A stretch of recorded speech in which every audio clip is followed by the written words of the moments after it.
Ang programang ito ay rated SPG. Striktong patnubay at gabay ng magulang ang kailangan. Maaaring may masiselang tema, lengguwahe, karahasan, sexual, horror o droga na hindi angkop sa mga bata.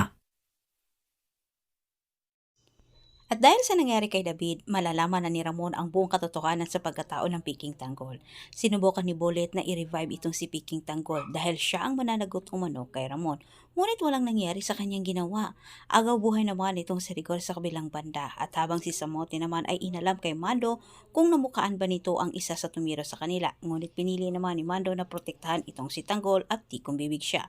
Kinabahan naman itong si Mando matapos ding sinabi ni Jacoby sa kanya ang mga pangalan sa nakatakas na preso.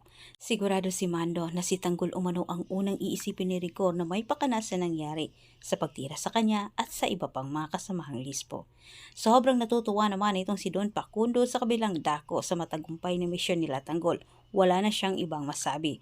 Agad naman niyang pinasimulan kala Marcelo at Madonna ang pag-aayos sa unang shipment umano na gagawin nila Tanggol sa grupo nito. Dumating si Bullet sa mansyon. Takot siya, hindi niya alam kung paano niya harapin ang mag-ama at sabihin sa nangyari. Diretsang sinabi na lang ni Bullet kala Ramon na may masamang nangyari umano sa Piking Tanggol.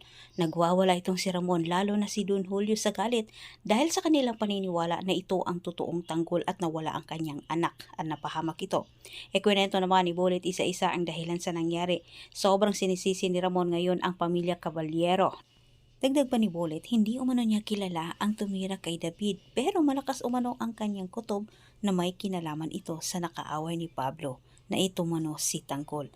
Natahimik itong si Ramon at tulala.